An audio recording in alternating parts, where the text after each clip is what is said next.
Head kolleegid, kõigepealt sissejuhatuseks ma tahaksin tänada austatud moderaatorit ja tänada teda ka praktilise näite eest. Sissejuhatuses sa rääkisid muudatustest ja näide, mis sa tõid, oli toiduvaldkonnast, sest mis see mammuti kaika tagaajamine muu on, kui endale toidu muretsemine. Mammuteid me muidugi enam küttida ei saaks, sest mammut on välja surnud, aga kui ajas natuke lähemale tulla, siis teadusagentuuri juht Andres Koppel on öelnud, et kui me oleksime 100 aasta tagusel tasemel oma teadmiste ja oskustega, see tähendab, et ühte tera maha pannes saaksime vastu 4 tera, mitte mitukümmend tera nagu praegu, siis valdav enamus meist ei istuks siin soojas ruumis ja ei kavandaks järjekordseid reforme, aga toit oleks kusagil põllu peal. Aga jumal tänatud, et see elu niimoodi on näinud ja et ka meie valdkonnas suuri muudatusi on toimunud. Aga jah, minul paluti siis meie ministeeriumi, meie valdkonna näitel rääkida, et kuidas me seda tereprotsessi oleme praktikas ellu viinud ja et ma räägiksin ikkagi sellest, millest ma oskan rääkida, siis anti ka küsimused ette, 2 konkreetset küsimust. Esimene siis, et kuidas on õnnestunud strateegilise raamistiku uuendamine ja teenuste väljatöötamine. Selle all ma räägiksin ühelt poolt strateegilisest planeerimisest, sest eesmärkide püstitamine on kõige alus, ja teiselt poolt siis protsesside ja teenuste kaardistamisest. Et see protsesside kaardistamine ei olnud midagi kohustuslikku, mida tarvis oli tere raames teha, aga see oli meil ikkagi, hiljem räägin natuke põhjalikumalt sellest, ka kogu sellele tegevuspõhisele riigi eelarvele ülemineku nagu avaprotsess. Ja teiseks paluti rääkida siis sellest, et kuidas mõjutab tere tippjuhti valdkonna juhtimisel. Nagu näete, mitte midagi ei palutud rääkida kulumudelitest näiteks, sest vaevalt kantslerid ka sellest suurt midagi teavad. Mina kulumudelitest tean nii palju, et kui vahepeal protsess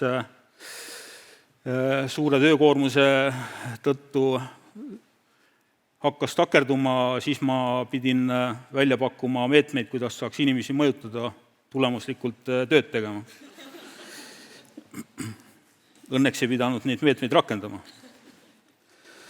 Saime selle tööga ikkagi ilusti hakkama. Aga sissejuhatuseks siis selline ajaskaala ka, et mis protsessid meil paralleelselt käimas olid ja pärast räägime siis, kuidas need protsessid siis omavahel suhestusid ja kas see oli kasulik, et need protsessid kõik peaaegu üheaegselt olid või oleks parem olnud, kui nad oleksid ajaliselt erinevatel aegadel olnud. Aga jah, kui altpoolt pihta hakata, siis meil oli üks Rahandusministeeriumi rahastatav projekt, millel oli 2 eesmärki, ühelt poolt töötada välja juhtimissüsteem ministeeriumile või õigemini valitsemisala ülene ja teiselt poolt siis ka mõnedele allasutustele. Ja teine eesmärk oli ühe sellise tervikprotsessi, et hästi lihtsalt öelda siis mitmest teenusest koosneva protsessi või siis, nagu me ise praegu nimetame, tervikteenuse kaardistamine, et siis samm-sammult kõigi ministeeriumi protsessidega samamoodi edasi minna. Aga jah, et kui proovida vastata küsimusele, et kas kõigi nende protsesside üheaegne toimumine oli hea või halb, siis oli mõlemat. Loomulikult töökoormus on olnud suur ja kuna mitmed protsessid ju alles said ka riigi tasandil metodoloogilise aluspõhja, siis tihti tuli ühte protsessi teha muudatusi ka mujal. Aga samas, kuna me samaaegselt tegime arengukava, samaaegselt hakkasime tegema programme, siis ühest teise üleminek, erinevate tasandite sidumine, see kõik oli, ma arvan, seeläbi lihtsam, et sain neid asju ühel ajal teha. Kõigepealt siis, kuigi see ei olnud esimene protsess, aga kõige tähtsamast eesmärkide seadmisest, strateegilisest planeerimisest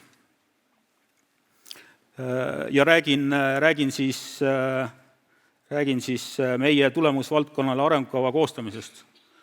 Meie vastutada olev tulemusvaldkond on põllumajandus ja kalandus, kus meie oleme siis põhivastutaja, aga loomulikult nagu teistes tulemusvaldkondades on ka teisi, kes kaasa löövad. Ja varem meil tulemusvaldkonnal arengukava ei olnud. See ei tähenda, et me ei oleks tegelenud strateegilise planeerimisega või et meil arengukavasid ei oleks olnud, oli ikka, aga sellise ulatusega arengukava ei olnud. Kui näiteid tuua arengukavadest, mis meil olid ja millega me viimastel aastatel päris palju või viimase 6-7 aasta jooksul tegime, olid valdkondlikud arengukavad põllumajandustootmise erinevatele sektoritele. Me tegime neid arengukavasid koos ettevõtetega ja eks sellel oli nii plusse kui miinuseid, aga rohkem loomulikult plusse. Mõned suured otsused, nagu 2012, kui me kavandasime piimatootmise tulevikku Eestis, realiseeruvad nüüd näiteks selles, et rajatakse suurt uut ühistulist piimakombinaati või piimatööstust ja teistest valdkondadest saab samasuguseid näiteid tuua. Nüüd seda arengukava koostes me kaasasime ka kõik sektori organisatsioonid, nagu siin kirjas on, kokku oli panustajaid üle 140 organisatsioonide mõttes. Aga me leppisime kohe alguses kokku, et me selles põllumajanduse ja kalanduse valdkonna arengukavas seame ühtsed eesmärgid, aga sätestame ainult need tegevused, mida siis riik tegema peab. Ja põllumajandussektor ise teeb kõrvale arengukava, kus ta sätestab siis sellele suurele arengukavale tuginedes oma eesmärgid, tootmiseesmärgid, keskkonnaeesmärgid ja kõik muu, mis sellega kaasas käib.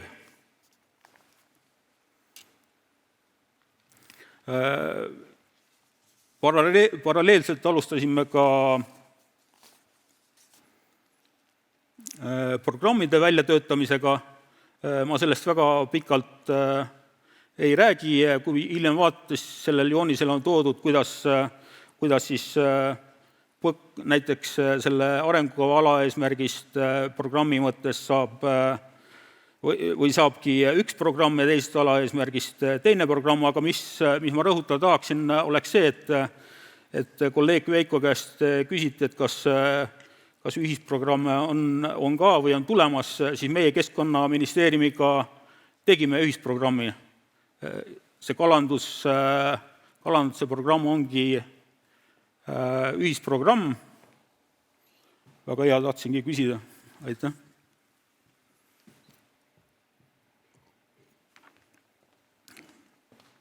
On ühisprogramm ja nagu näha, me kõik oma tegevused oleme jaotanud kahe programmi vahel ja neid seoseid arengukava ja tervikteenuste ja programmi vahel on veelgi.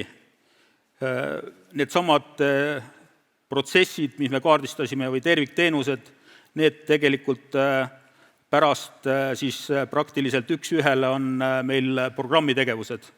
Nii et jällegi see protsesside koos toimimine oli igati kasulik selles võtmes. Ja panime ka kirja erinevad programmide kasutus või selle suure arengukava kasutusalad. Kui mõni näide tuua, siis seni ühise põllumajanduspoliitika 2 fondi planeerides, eriti just seda Euroopa Liidu põllumajandusfondi maaelu arenguks planeerides, selle maaelu arengukava koostamise käigus me tegelesime ka strateegilise planeerimisega. Püstitasime sektorile eesmärke ja nii edasi, siis nüüd kogu see töö sai tehtud, kui nüüd lühendit kasutada, selle PõKa ehk selle suure arengukava raames, nii et nüüd uut ÜPP strateegiakava välja töötades suur osa tööst tegelikult on tehtud ja sama kehtib ka Euroopa merendus-, kalandus- ja vesiviljelusfondi kohta. Ja nagu ma juba ütlesin, siis põllumajandussektor kasutab seda arengukava koos püstitatud eesmärke samuti sektori tuleviku kavandamiseks.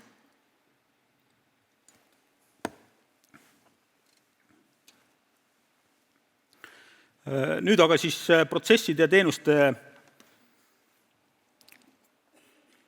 kavandamisest või kaardistamisest ja nagu ma rääkisin, siis meie jaoks see tegevuspõhisele eelarvele ülemineku tereprotsess algas pihta ühest projektist.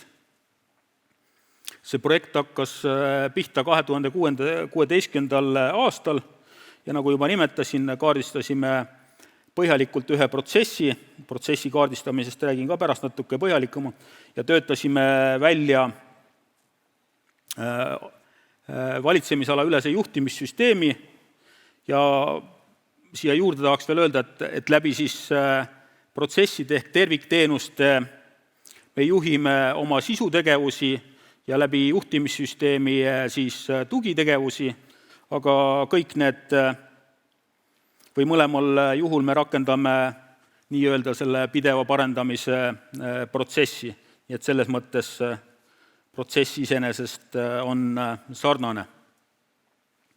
Ja siin on toodud ka projekti eesmärk, ei hakka seda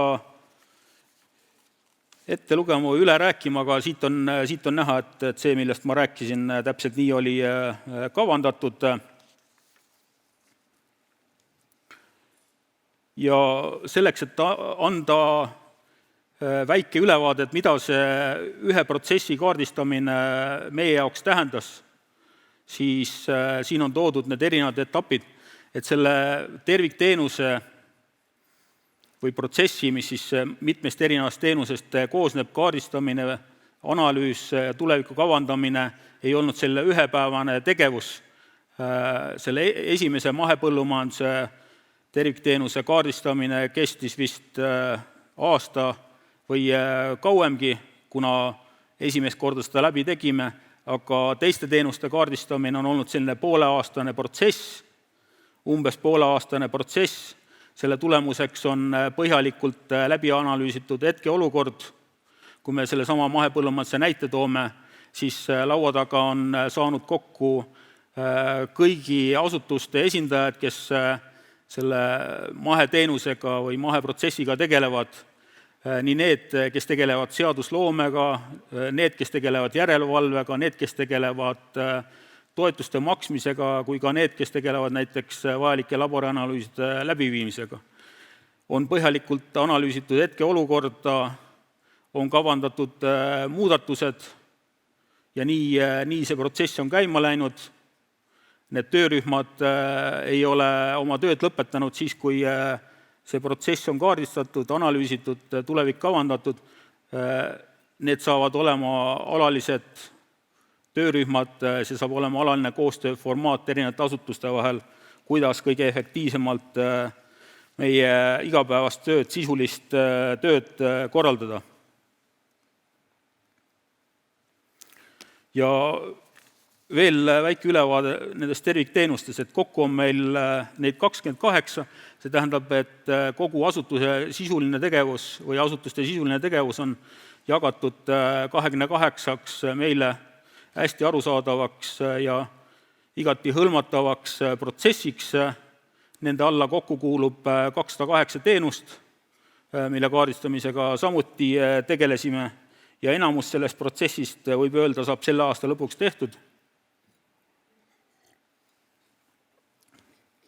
Aga selleks,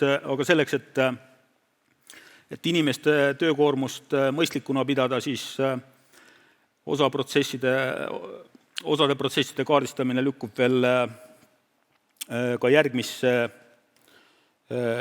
aastasse.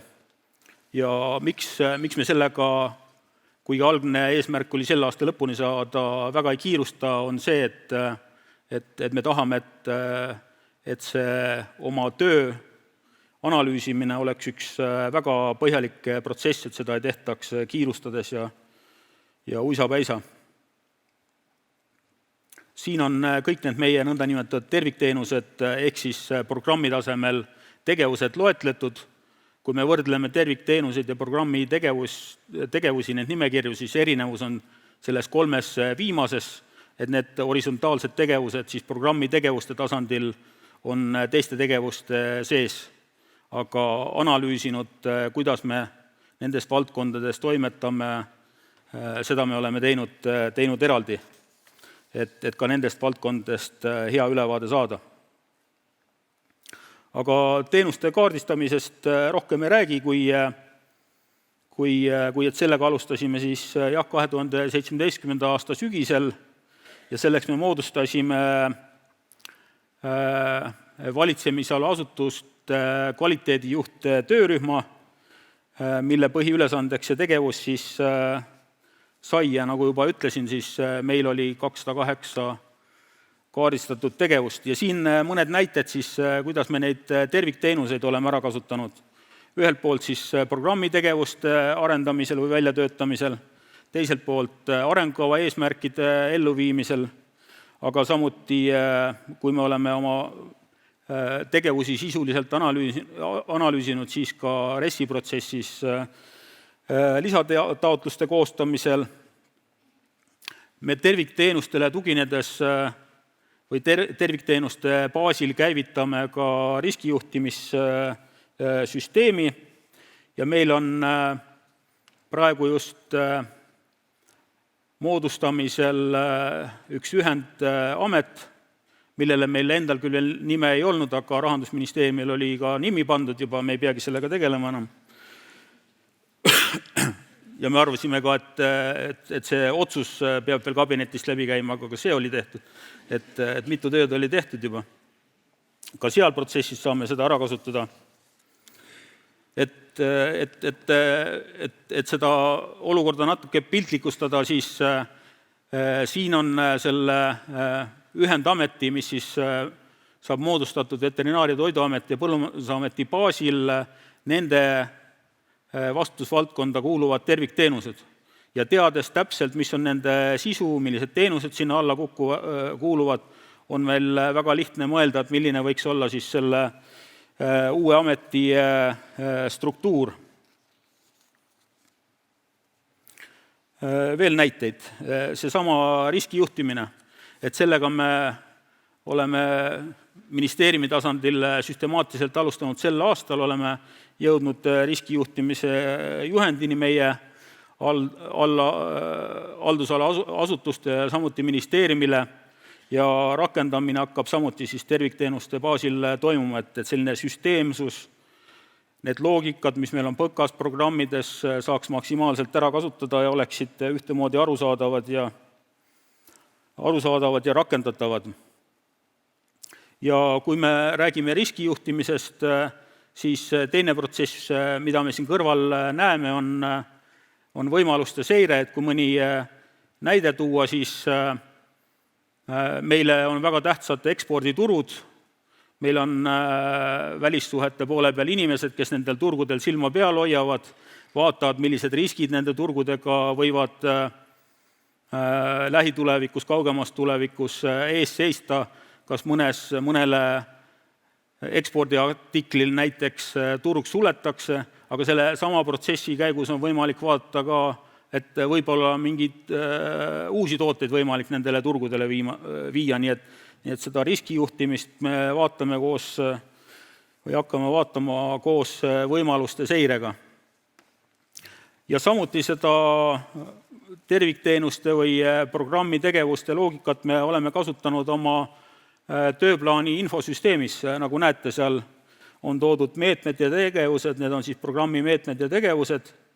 Selles tööplaani infosüsteemis me rakendame või siis selle baasil me viime kõiki oma tegevuskavasid ellu ja me oleme siis läinud välja kuni isiklike tööplaanideni sellest aastast.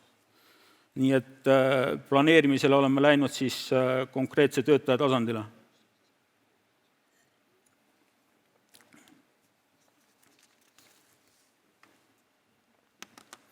Ja nüüd siis teine küsimus, et kuidas mõjutab TERE tippjuhti valdkonna planeerimisel, et eks paljust sellest ju oli juba juttu, et kuidas ta asutuse tööd mõjutab ja eks ta siis mõjutab juhti ka.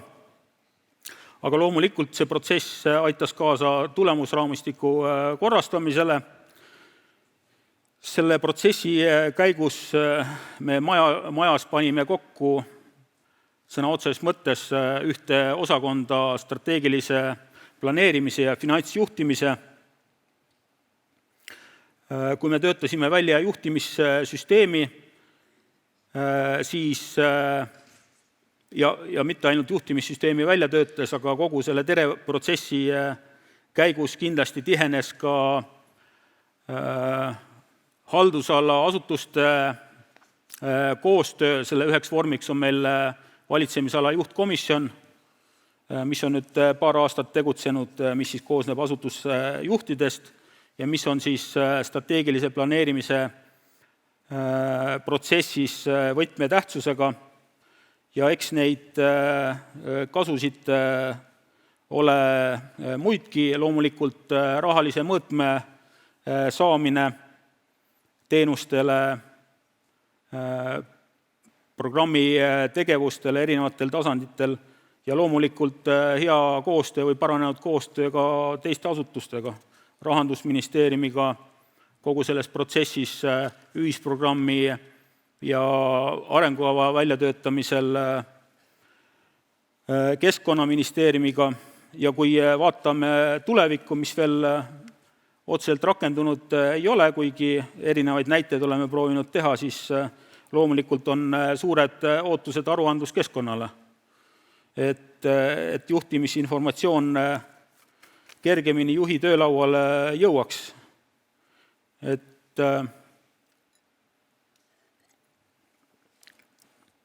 Et kui praegu näiteks mõne allasutuse juht tuleb küsima, et oleks tarvis 3000 eurot, et asutus üldse püsima jääks, siis ma pean küsima meie finantsinimeste käest, et kuidas neil rahaline seis on. Ja see, et neil on näiteks oma tulu 600 000 eurot, selgub siis näiteks järgmisel päeval. Ma ootan, et ma saaks seda vaadata kohe juhtimislaualt, ei peaks kedagi tülitama ajaseks.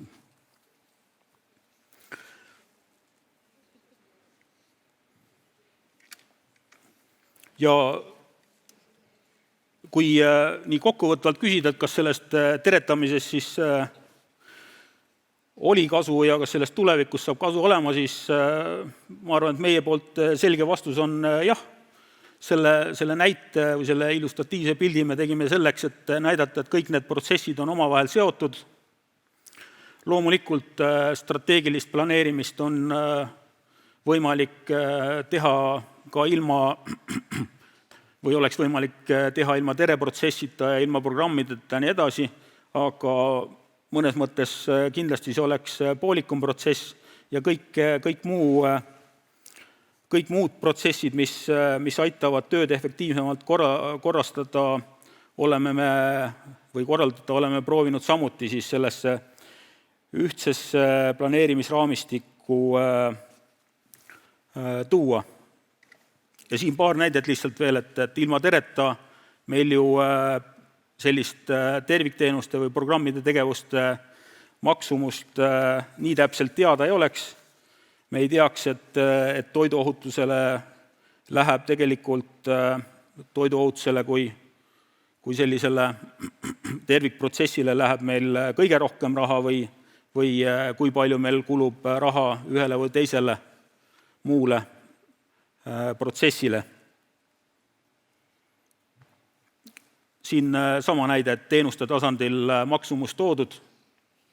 Ja loomulikult ega me ei oleks selle protsessiga kuidagi hakkama saanud, kui meil ei oleks olnud meie endi häid töötajaid, kes tihti sellel kõige töörohkemal perioodil ka nädalavahetustel töötasid ja kui meil ei oleks olnud häid koostööpartnereid, nii et suur aitäh teile kõigile. Ja lõpetuseks, nagu hea kolleeg Veiko ütles, siis riik ei saa tegeleda kõigega, tuleb valida prioriteete. Aga siia tahaks juurde öelda, et riik peab tegelema kõigega, mis riigist riigi teeb ja kui me selle arusaamiseni sealhulgas tereprotsessi käigus jõuaksime, siis see oleks ka väga suur samm edasi. Suur tänu minu poolt.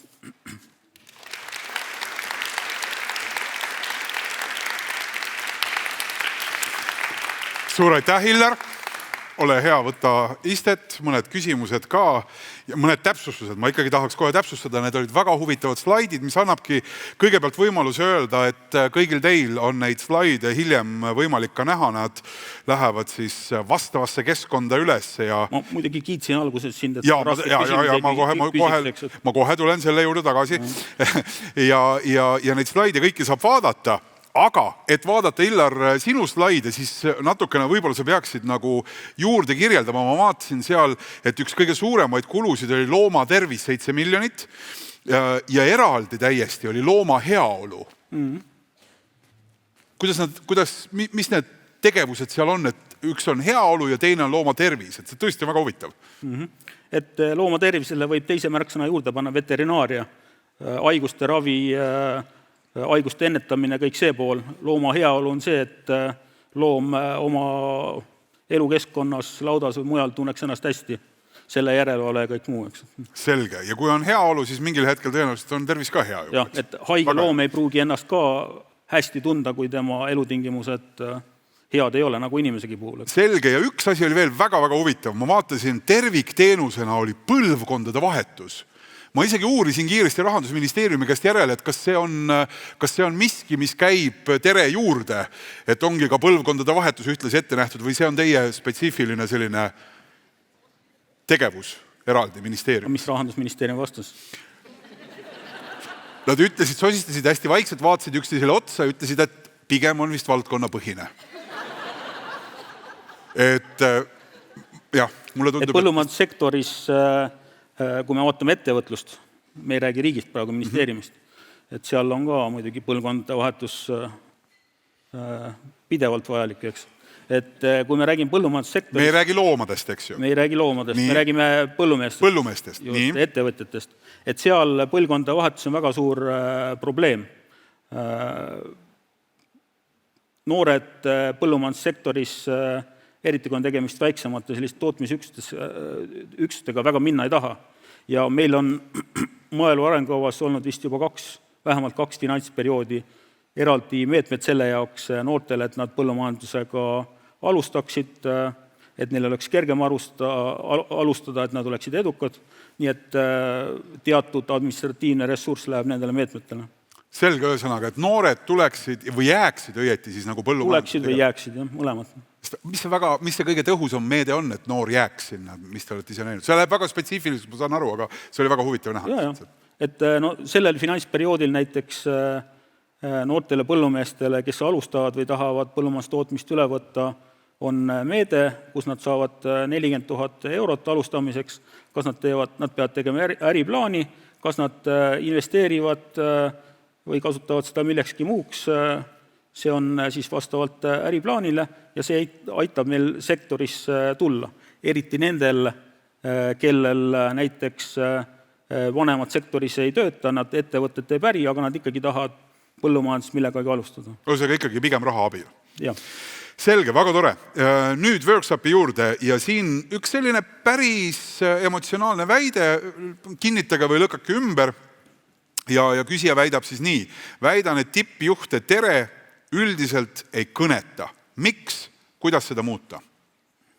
Ma ei oska vastata, mind kõnetab. No sellepärast võib-olla oletegi hea näide ja sellepärast siin Maaeluministeerium ju näitena tervikuna siin ees ja ikkagi, et mis see siis probleem võiks olla, kui ei kõneta? Jah, et oleks korraldajad pidanud kutsuma keda ei kõneta, siis oleksime hea vastus. Need me jääme keldris. Just, aga võib-olla mind kõnetab muuhulgas seepärast, et meil olidki need erinevad protsessist käimas, alates strateegilisest planeerimist, eesmärkide seadmisest, kuni siis rahalise mõõtme andmiseni, kuni selle selguse saamiseni, et milleks me raha kasutame, et kuidas ta saab mitte kõnetada. Mida te ise hästi konkreetselt nagu isiklikult õppisite sellest, et mis see muutus oli? Sest mõttes lõpuks kogu see põhimõte, nii nagu ettekandes kõlas ka, jõuab ju tööplaanidesse ja kõigesse nagu igapäevasesse välja. Järelikult on miski, mille osas ta nagu muudab igat selles protsessis osavat inimest. Et mida ma õppisin, et mul on elus olnud võimalus juhtida päris mitut asutust, aga üheski neis me ei ole kunagi rakendanud näiteks juhtimissüsteemi. See tähendab selline süsteemsem lähenemine, selline pidev protsess, kus me ainult ei kavanda eesmärk, aga viime neid ellu, vaatame, kuidas elluviimine on õnnestunud. Ma arvan, et see oli kindlasti üks pool, kus see teadmine oli minu jaoks uus. Üks väga huvitav küsimus. Kuidas saavutati 140 erineva organisatsiooni puhul kokkulepe? Et meil olid töörühmad erinevate temaatikate käsitlemiseks. See oli üks platvorm kokkulepete saavutamiseks. Meil on juhtrühm, kuhu kuuluvad siis suuremate organisatsioonide esindajad. See on üks koostööplatvorm. Eks kindlasti neid kohti on, mis võib-olla jäävad lõpuni üles, kus päris täpselt ühesugust arusaamist ei ole, aga meil momendil pigem on üleval sellised tehnilised küsimused, mõõdikutega seotud küsimused, aga mitte sellised strateegilised küsimused, et kuidas või mis suunas põllumajandussektor peaks arenema. Põllumajandus- ja kalandussektor. Ehk see väikene boonus või eelis võib-olla siis nende valdkondade ees, kus see sisuline arutelu praegu nagu toimub alles või kus otsad on nagu lahti? No ilmselt jah. Mis olid peamised raskused ühisprogrammi tegemisel, milles ka teised õppida võiksid? Väga sirgjooneline otsene küsimus. Et kalandus on meil selline valdkond, mis meil on jagatud 2 ministeeriumi vahel. Üks ministeerium tegeleb ühte küsimustega, teine. Üks tegeleb ressursiga rohkem, teine siis natuke praktilisemate küsimustega kuni selle rakenduskava nii välja. Aga mis me õppisime? Ega kõik need protsessid ei ole kuidagi ilma komistuskivideta olnud. Samuti selle ühisprogrammi koostamisel, kui ma nüüd õigesti mäletan, meil peaaegu viimase päevani oli küsimus üleval, kas me lähme koos või ei lähe. Aga kuna suur soov oli ikkagi näidata, et on võimalik koostööd teha, siis me selle eesmärgi endale seadsime ja näitasime, et koos on võimalik programm teha, koos on võimalik sektori tulevikku planeerida. Mis selle kivi lõpuks ümber kallutas või mis selle asja liikuma pani siis? No ma ei tea, võib-olla meil siin laua taga peaks olema ka üks töötaja Meri, et on töötanud nii Keskkonnaministeeriumis, meil ta pidas seal suuri läbirääkimisi. Kus ta praegu töötab? Meil töötab. Merje, kus sa oled? Kas me saame Merjele mikrofoni korraks? Küsime kohe Merje käest. Ma ei tea, kas meil on selline võimalus. Ma ei ole hoiatanud seda, et ma kavatsen sellist jama siin korraldada. On võimalik, väga tore. Suur aitäh, Merje istub siin. Merje saab rääkida, kuidas siin kaks organisatsiooni siis omavahel ühtlaselt südant tuksuma nagu panid ja mis olid selle juures keerulised asjad, mis positiivsed kogemused. Tere ka minu poolt. See oli väga põnev protsess ja kõige suurem abi sellest kindlasti on Räägi otse sinna sisse rohkem. Väga head isiklikud kontaktid. Et see, et ma tõesti olin varem Keskkonnaministeeriumis kalavarude osakonnas töötanud, siis mul oli sisuinfo teada ja nüüd, kui ma Maaeluministeeriumis olen, siis on mul see strateegiline planeerimine suhteliselt hästi juba korras ja teada. Aga Mis boonuse see siis annab, kui te tunnete mõlemad poolt? Mida see siis ületab? Mis see tõenäoline tõkke on? Ei ole hirmu. Tegelikult see, mida sa ka enne mainisid või siin keegi teine ettekandjatest, et minul ei ole seda hirmu. Ma tean, kuidas tegelikult asjad võiksid toimima, ma tean sisu, ma tean protsesse ja tegelikult ma arvan, see on väga suur tugevus. Aga ma räägin ainult endast. Ka Keskkonnaministeeriumi poole pealt see koostöö on olnud tegelikult väga-väga hea. Mida paremini me kolleege tunneme, seda kergem on ju ühiseid eesmärke avandada. Kui palju tuli ületada seda, et sa nüüd töötad Maaeluministeeriumis ja enam mitte Keskkonnaministeeriumis, sest et äkki ikkagi natukene on mõned küüned enda poole? No, nüüd ma vastan. Ausalt, kõik on omad inimesed. Aus ja professionaal, et ei olnud, tegelikult ka ei olnud. Mina näen kalandust ühtsena ja mulle väga meeldib, et see ühisprogramm sellisel moel ikkagi paberile sai ja mitte ainult paberile. Et me oleme väga-väga palju kohtunud, me oleme vaielnud, väidelnud ja see dokument, mis nüüd mõlema ministeeriumi kodulehekülje peal kenasti ripub, tegelikult seda on võimalik täita ja rakendada. Ehk Merje, ilma selle tereta ei oleks seda koostööd tekkinud? Koostöö on kogu aeg olnud. Ma tean, sulle see vastus ei meeldi praegu, aga tegelikult ütleme, et me oleme saanud teadlikumaks, me oleme neid protsesse koos läbi teinud ja see lihtsalt on, tõesti, ta on lihtsalt professionaalsemaks läinud. Et arenguga me oleksime kindlasti koos teinud, aga programm kui sellist väljundit ilmselt ei oleks olnud, eks? No ma arvan, et siin on Rahandusministeerium küsib ise hästi konkreetselt, et millised on edasised ootused Rahandusministeeriumile? Raha ei saa juurde küsida, seda ma võin ise mitte ministeeriumi inimesena kohe öelda, seda ei tule kuskilt. Me just küsisime ja saime tegelikult. Et selle tere rakendamine, eriti mis puudutab seda juhtimisinfot, visualiseerimist, kõike seda, sellega on veel samme astuda. Ja siin tuleb meil kas just ootused Rahandusministeeriumil, aga siin me ei tohi ise seisma jääda, et kogu seda kasu, mis terest teenuste sidumisest või teenustele rahalise mõõtme andmisest on võimalik saada, et me seda kasu ei jätaks välja võtmata.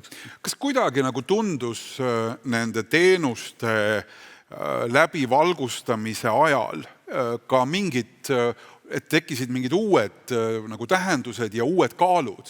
Et võib-olla miski, mis varem oli kuskil, ma ei tea, ma ei taha öelda, et ministeeriumites mingid programmid tiksuvad, eks ju, üldse ei ütle seda, aga et kuskil miski, mis oli elanud nagu omasoodu, järsku selle läbivalgustamise teel, oli aru saada, et see vajab rohkem tähelepanu või see vajab nagu uuenenud lähenemist. Et kas te fikseerisite uuel moel seisu või tegelikult ka uuendasite kuidagi mingeid poliitikaid lähenemisi? Et kas just läbi tereprotsessi, aga need suured valukohad, kus me ei suuda teha piisavalt seda, mida riik peaks tegema, need loomulikult olid meile ka varem teada, aga loomulikult tere või see laiem protsess, see aitab ikkagi protsesside kaupa selgeks mõelda, et kas see, mis me teeme, on möödapääsmatult vajalik, aitab mõningaid rõhuasetusi panna, aitab mõnel juhul ka analüüsida, et meil on selliseid kaalumise kohti paar, et kas tingimata just riigiasutus peab sellega konkreetse teenusega tegelema või saab erasektor teha, et ta tõi kõik need asjad lauda. kui, viimane küsimus täiesti, kui kantslerina, et kui sirgeniidina nii-öelda see teadmine, et nüüd me toimetame sellise tööprintsiibi alusel läbi ministeeriumi, kui minna ükskõik millise osakonna ukse taha, mõni vanem spetsialist, noorem spetsialist, seal keegi, kes enamus ajast sõna otseses mõttes, kõige paremas mõttes hoolitseb looma heaolu eest kuskil objektil, suheldes partneritega ja nii edasi, kas kõik teavad, et see muutus on toimunud? Ma ei tea, aga mis tunne on? Aga kui me räägime paarist viimast aastast, siis meil lauda on tulnud mõned sellised asjad, mida meil varem kindlasti ei olnud. Kas või see strateegilise planeerimise protsess. Meil on ministeeriumis koos allaasutustega septembris 2 aastat on olnud juba strateegiapäev, mis annab järgmise aasta tegevuste planeerimisele ja uuele protsessile sellise nagu avalöögi. Meil suur osa inimestest majas on puutunud kokku teenuste kaardistamisega, protsesside kaardistamisega, nii et seeläbi vähemalt ühe või teise elemendiga kokkupuude on kindlasti olemas. Et ma ei saa salata, et selle ettekande tegemise käigus ma mõne asja, millega me 2016 tegelesime, tõin endale ka paremini pilti. Nii et ega sellise tervikülevaate saamiseks on meil kõigil tarvis endale aeg-ajalt asju üle korratakse. Väga tore. Hillar, suur aitäh, jõudu tööle Aitäh. Ja edu loomulikult kõige selle rakendamisel. Väike kommikarbi kingitus ka